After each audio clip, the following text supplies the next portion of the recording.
Namaste and welcome to this exciting episode of Psychology Debunking Mythology. Psychology के इस episode में आपका बहुत बहुत स्वागत है। पूरा वीडियो ध्यान से देखिएगा और मुझे इसके कमेंट्स भी बताइएगा। तो तुलसी कबाड़ ने ऐसा फाइल्स रिलीज करी हैं जिसको कोई भी अमेरिकन नेशनल मीडिया कवर नहीं कर रही है, कोई भी नहीं, न फॉक्स न्यूज़, न CNN, न ABC न्यूज़, न CBS, कोई भी अमेरिकन नेशनल न्यूज़ कवर नहीं कर रही है। एक pin drop silence American politics में। उन्होंने दो काम किया। एक तो उन्होंने फाउची की जो फाइल्स थी, फाउची को मालूम है कोविड का गेन फंक्शन रिसर्च पर उन्होंने काम किया था, और एक तो उन्होंने वो फाइल्स रिलीज करी, और दूसरा उन्होंने ओबामा का जो रशियन इन्फ्लुएंस था, जो एलिगेशन लगाया था ट्रम्प का रशिया के साथ, वो फाइल्स रिलीज करी। पूरा सन्नाटा है। मीन्स सन्नाटा मतलब सन्नाटा, अमेरिका में पूरा सन्नाटा है इन दोनों फाइल्स के ऊपर। सब लोग डूबे हुए हैं फीफा वर्ल्ड कप में। आपको मैंने पिछले वीडियो में बताया था कि रोमन्स जो हैं उन्होंने ओलंपिक गेम्स की शुरुआत क्यों की थी। उन्होंने ओलंपिक गेम्स की शुरुआत की थी ताकि वो असली इश्यूज को छुपा सकें जो रोमन्स के मिसमैनेजमेंट के थे। जितने भी इंपॉर्टेंट इवेंट्स होते हैं दुनिया में, आप देखेंगे मेजर स्पोर्टिंग इवेंट्स के वक्त उनको रिलीज किया जाता है, और ये ऐसा न्यूज़ है जो अमेरिका में भूचाल मचा देगा। पहली बात तो ये है, ये साबित करता है कि अमेरिका जो है दुनिया का सबसे बड़ा आतंकवाद प्रोड्यूस करने वाला देश है। और दूसरा, और बायो टेरर का जननी। जैसे अमेरिका के मुझे लोग पूछते हैं कि अमेरिका की सबसे पहले इनकी इंटेलिजेंस कितना अच्छा है, ये सबको पता लग जाता है क्योंकि खुद ही क्रिएट कर रहे हैं, तो लोगों को तो पता लगेगा ही। मेरी बुक है गोल्ड ग्लोरी गॉड, उसमें आप देख सकते हैं। और ये ट्रम्प एडमिनिस्ट्रेशन के ऑफिसर थी, director general of national intelligence, very good, one of the best politicians in America. Tulsi Gabbard Trump के लिए काम करती थी। देखिए, ट्रम्प का आप जो भी बोले उसका लूज टॉक होता है, वो होता है, कुछ काम वो अमेरिका के लिए बहुत अच्छा कर रहे हैं। वो ये कि अमेरिका की को सही में आज़ादी दिला रहे हैं ब्रिटिश डीप स्टेट से, मोनार्की से। अब मैं तो विनती करूंगा ट्रम्प को कि नेटिव अमेरिकन को उनकी सत्ता दिला के जाए, उनका नाम अमर हो जाएगा दुनिया में। तो ट्रम्प के ये मिनिस्टर थी, इन्होंने रिजाइन किया अपने पति के लिए। अब इसके पीछे क्या कहानी है वो मैं जाऊंगा नहीं, क्योंकि स्पेकुलेशन ज़्यादा हो जाएगा, और आपको मालूम है हम लोग स्पेकुलेशन में बिल्कुल नहीं जाते कभी भी। वो पता नहीं है तो पता नहीं, स्ट्रेट बात है। उसमें कुछ एनालिसिस किया जा सकता है, लेकिन पता नहीं तो पता नहीं। तो चाहे कुछ भी रीज़न हो, इन्होंने रिज़ाइन किया, और मैं कुछ भी बोल रहा हूँ तो I am entirely not sure कि सिर्फ पति की बीमारी का रीज़न था, इसलिए बट उसमें दूसरी साइड में नहीं जाऊँगा, ठीक है, आपके लिए। अब इन्होंने US फंडेड बायोलैब्स वर्ल्ड वाइड और एंथनी फाउचीज रोल इन जो हुआ था महा बीमारी जो फैलाई गई थी, और उन्होंने 2016 का रशिया इन्वेस्टिगेशन भी रिलीज किया। अब अमेरिकन टैक्स पेयर ने 40 फैसिलिटीज को फंड किया यूक्रेन में, 120 लेबोरेटरीज, बायोलॉजिकल लेबोरेटरीज इन 30 कंट्रीज, ओवर 30 कंट्रीज। ये ऑफिशियल वेबसाइट पे है, dni.gov ऑफिशियल वेबसाइट पे। तो उन्होंने US फंडिंग था कंस्ट्रक्शन के लिए, इक्विपमेंट्स के लिए, training of scientist in bio containment, और especially dangerous pathogens such as anthrax, plague, Ebola and others from the Soviet era। और ये सारी बायोलैब्स करती थी गेन ऑफ फंक्शन रिसर्च पे विद लिमिटेड विजिबिलिटी और ओवरसाइट, ये रिपोर्ट में है। और labs in Ukraine were flagged by the international council IC as potentially housing dangerous pathogens and vulnerable to compromise in the Russia-Ukraine conflict. Ukraine में था। और Biden era officials ने और फॉची ने उन्होंने झूठ बोला अबाउट द लैब्स एग्जिस्टेंस। आपको मालूम ही है कि एक हमारी फेमस यूक्रेनियन अमेरिकन है जो अभी कोलंबिया में प्रोफेसर भी है ना, नाम समझिए होंगे किसका बोल रहा हूँ मैं। और उन्होंने झूठ बोला, कवर अप किया लोकेशंस, हिस्ट्री, फंडिंग के ऊपर और सप्रेस डिस्कशन, यू नो। और विक्टोरिया नुलैंड की बात कर रहा हूँ। और उन्होंने नया गाइडेंस दिया, increase collection on these facilities, clinical trials पे और raising ethical financial security concerns. एक वेबसाइट है ODNI वेबसाइट पर जा सकते हैं, वो biolabslides.pdf स्पेसिफिक फंडिंग है कि कौन सा यूक्रेन लैब्स इन्वॉल्व थी, कौन से पैथोजेंस थे और कौन से कॉन्ट्रैक्टर्स थे, जैसे कि ब्लैक एंड वीच करके थे। और उन्होंने प्रेसिडेंट ट्रम्प के 2025 एग्जीक्यूटिव ऑर्डर में इस सारी फंडिंग को बंद करवाया था उन्होंने, और उन्होंने रेफरेंस किया। ये बहुत अच्छा काम किया है, president Trump does amazing for America इस पर्टिकुलर एक्शन। बाकी जगह तो आप कुछ भी बोल दीजिए। और फाउची वुहान लैब रिसर्च और ये सब ओरिजिन्स के ऊपर उन्होंने significant never before seen communication email सब रिलीज कर दिया उन्होंने। DNI.gov पे आप जाके चेक कर सकते हैं। और फाउची ने, कि NIAID के वो थे डायरेक्टर, उन्होंने millions of dollars of tax, American tax payer dollars को उन्होंने गेन ऑफ फंक्शन रिसर्च में बैट कोरोना वायरस पे वुहान इंस्टीट्यूट ऑफ वायरोलॉजी को उन्होंने वो दिया, फॉरवर्ड किया। और उन्होंने काफी कोविड-19 के ओरिजिन पे एक नेचुरल एनिमल ओरिजिन नैरेटिव बनाया और उसको उन्होंने पब्लिश किया। ओके, उन्होंने उसको पब्लिश किया। तो उसके बाद उन्होंने जो है लैब लीक थ्योरी को उन्होंने सप्रेस किया और सेल्फ सर्विंग सर्कुलर बनाया, पॉलिटिसाइज IC लीडर्स, और रिजल्टिंग, और उसको वापस पब्लिश किया। फिर उन्होंने कांग्रेस को भी लाइक किया। ये रिपोर्ट ऑफिशियल रिपोर्ट है। फिर उनको इम्यूनिटी दिया गया बाय द कांग्रेस। ओके, उन्होंने बोला कि ही denied knowledge of participation in discussions with US intelligence about viral research. फिर उन्होंने बोला कि ईयर्स, तुलसी गबार्ड का स्टेटमेंट है, तो उन्होंने इसको डीप स्टेट प्लेबुक बनाया। बट यहाँ पे मैं उनसे डिसएग्री करता हूँ, क्योंकि डीप स्टेट जो डेफिनेशन है वो अमेरिकन डेफिनेशन है, अमेरिकन मीडिया की डेफिनेशन है। मैं उसको अदृश्य राज्य बुलाता हूँ। ये सारी एजेंसीज होती हैं, गवर्नमेंट की एजेंसीज होती हैं। ओके, तो इसको डीप स्टेट करके आप ब्लैक बॉक्स में नहीं डाल सकते। तो अमेरिका की जो अदृश्य राज्य है वो अमेरिका की एजेंसीज है, इंडिया का अदृश्य राज्य है वो इंडियन एजेंसीज है। ओके, इंडिया में क्या है कि, भारत में क्या है कि ये फॉरेन की एजेंसीज भारत की जो अपोजिशन पार्टीज के साथ करती हैं वो एक अलग ही अदृश्य राज्य बनता है, वो अलग है।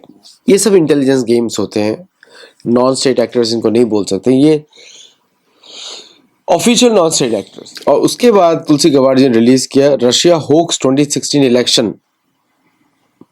बोल रहे हैं कि ओबामा ने false intelligence community assessment create किया, ओबामा ने, और रशियन इंटरफेरेंस, जो पहले नाम लिया गया था हिलरी का, अब ओबामा का नाम इन्होंने डायरेक्टली लिया है। और जितना भी इम्पीचमेंट डॉक्यूमेंट्स हैं तो उसमें भी फेक इन्होंने मैन्युफैक्चर किया था। ओके, और उन्होंने RF के असैसिनेशन जो 10,000 रिकॉर्ड्स वो पहले अप्रैल 2025 में रिलीज कर चुकी हैं। और इतना रिलीज करने के बाद सन्नाटा क्यों है? सन्नाटा ये है कि ये सारे जो न्यूज़ आउटलेट्स होते हैं अमेरिका में, ये सारे अमेरिकन अदृश्य राज्य उनको कंट्रोल करता है। यही लोग भारत की न्यूज़ आउटलेट्स को कंट्रोल करते हैं। इसलिए आप देखेंगे एक दिन भारतीय न्यूज जो आउटलेट होगा वो जम की बुराई करेगा, अगले दिन तारीफ करना शुरू कर देगा। आप भी चौंक जाते हैं, यार यही व्यक्ति कल इतनी बुराई कर रहा था, आज तारीफ कर रहा है। क्योंकि ये सब उनके पेरोल पे चलते हैं। इनका काम होता है कि डेली का डेली कुछ चेंज करते रहो। थैंक्स टू सोशल मीडिया और ये सब जो हम लोग काम करते हैं, और बाकी बहुत सारे चैनल से अच्छा काम कर रहे हैं, तो वो सभी लोग, हम लोग कभी शॉक हो जाते हैं, ये क्या चल रहा था, कल तो ये अच्छा ऐसी बात कर रहा था, आज सडनली चेंज हो गया, कैसे हो, क्या धीरे धीरे परिवर्तन हुआ? नहीं, कुछ नहीं, पैसे का और ऊपर से डायरेक्टिव आया। इनको पर एपिसोड पर प्रोग्राम पैसा मिलता है, समझे आप? इट्स नॉट कि उनको एक फिक्स सैलरी, नहीं, पर एपिसोड पैसा होता है। शायद उस एंकर को ना मिले, उसको जो टॉकिंग लाइंस दी जाती हैं बाय द डायरेक्टर जो भी प्रोग्राम कर रहा है वहाँ पे शो को, but on top of it उसके ऊपर से आता है। So every show has a price. इस तरह नैरेटिव को कंट्रोल किया जाता है। और जब तक भारत अमेरिकी मीडिया पे डिपेंडेंट रहेगा या भारतीय सरकार उसको चेक नहीं करती, तब तक ये ऐसे ही चलता रहेगा गेम। तब तक सरकारें, जो जेन्युइन सरकारें, कभी आगे नहीं आ पाएंगी। वो तो मोदी जी, अमित शाह कैसे वो चला रहे हैं, it's amazing thing what they are doing, लेकिन नहीं तो असली न्यूज़ किसी को मिलती नहीं थी। अमेरिका में सन्नाटा दो चीज़ों की वजह से। एक है कि अमेरिकी अदृश्य राज के डिफरेंसेस पता लग गए। एक है ऑफिशियल जो नेशनल मतलब आइडेंटिटी पे काम करता है, और दूसरा है अनऑफिशियल जो ब्रिटिश के साथ काम करता है। समझ रहे हैं? बड़ी बात बता रहा हूं। और वो आपको चर्च की पॉलिटिक्स में पता लग जाएगा, जिसको आप लिबरल बोलते हैं, क्योंकि सारा जो ब्लैकआउट हुआ है लिबरल मीडिया में हुआ है, जो ओबामा और डेमोक्रेट्स इन सब के साथ काम करता है। लेकिन ताज्जुब की बात है, यहाँ पर राइट जो, देखिए, लेफ्ट विंग राइट विंग इन लोगों के लिए होता है, हमारे लिए नहीं है। हम we are neither left nor right. हमारी लॉयल्टी तो भगवान कृष्ण के साथ रहती है और किसी के साथ नहीं। We are in the centre. हमारा आधार ही भगवत गीता रहता है, कुछ नहीं। तो हम लोग ना इनके साथ है ना उनके साथ, हम बीच में भगवान के साथ है ना। तो उसके लिए हम लोग को भगवान का संरक्षण रहता है हमारे पास। तो ये जो लेफ्ट और राइट का जो पॉलिटिक्स है अमेरिका में, वो लिबरल वर्सेस कंजर्वेटिव है। कंजर्वेटिव मतलब चर्च ऑफ इंग्लैंड, लिबरल मतलब कैथोलिसिज्म। कैथोलिसिज्म को रिकॉग्नाइज ही नहीं करता प्रोटेस्टेंटिज्म, ठीक है। तो जो ट्रम्प का जो ओरिजिनल बेस है, या जो अमेरिका का जो ओरिजिनल बेस है, जो राइट विंग को बिलोंग करता है, मतलब मोनार्की के साथ रहता है, या फिर वो उस तरह की पॉलिसीज रखता है क्रिश्चियनिज्म वाली, वो जो राइट विंग है वो ट्रम्प के साथ इस समय खड़ा हो गया इस फाइल्स के रिलीज होने के बाद। मतलब ये फीफा का सॉकर चल रहा था, ईरान वॉर चल रहा था, और बीच में ये भयंकर चीजें हो रही थी। इससे पूरे अमेरिकन स्टेट की जड़ें हिल जाती हैं। अब पता लगता है, थोड़े दिनों फाइल्स रिलीज हुई थी कि Protestants plus Jews is equal to this.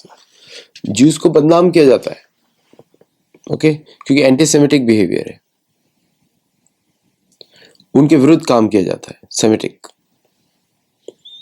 तो क्योंकि उनको यूज किया जा रहा है, वो बेचारे तो छोटा सा इजराइल बचाने के लिए कभी इसके साथ जाते हैं, उसके साथ जाते हैं, अब भारत के साथ भी आ रहे हैं, ठीक है, क्योंकि भारत में इजराइल का एक इमेज बना हुआ है। लेकिन उसकी एजेंसीज तो किसी भी तरफ काम करती है, कभी भारत के विरुद्ध ही काम करती है। भारत के एक पॉलिटिशियन है जो बार बार उसका नाम लेते हैं, और सपोजिटली वो हिंदू हृदय के माने जाते हैं, है ना। तो ऐसा बड़ा भयंकर ये कॉन्फ्यूजन होता है। और भारतीय सरकार तो बड़ा ऑनेस्टली काम कर रही है, किसी तरह बचा बचा के, क्योंकि हमें तीनों से बचना है। हमें ना उनके डीप अदृश्य राज्य में जाना, ना इनके में जाना है, ना उनके में जाना है। हमको अपना अदृश्य राज्य में रहना है, और हमको अपनी जगह बचानी है, हिंदुओं को बचानी है ना। और इनके चक्कर में पड़ेंगे तो इस्लामिज्म, कैथोलिज्म, क्रिश्चियनिज्म के चक्कर में पिस जाएंगे हम लोग।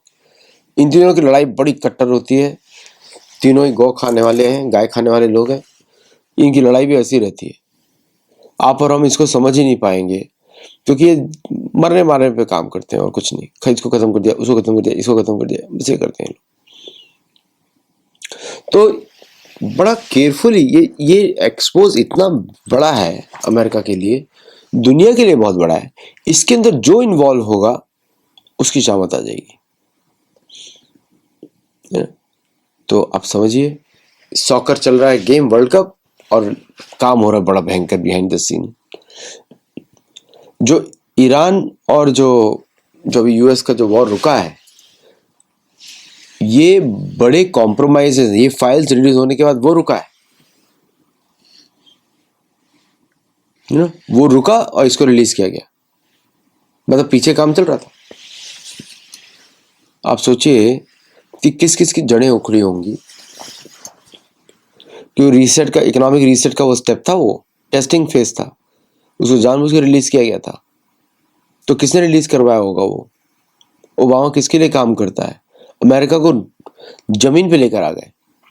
उस समय हम लोग गए उस फेज से, सड़कों पे कोई होता नहीं था, कारें नहीं चलती थी, ये नहीं चलता, वो नहीं चलता था, हम लोग गए उस फेज से। अब उसकी रिस्पॉन्सिबिलिटी कौन लेगा, ये सोचने वाली बात है। तो this is the big expose, और इसका जो आउटकम आने वाला है वो, इस रिपोर्ट को पहले तो गायब कर दिया जाएगा।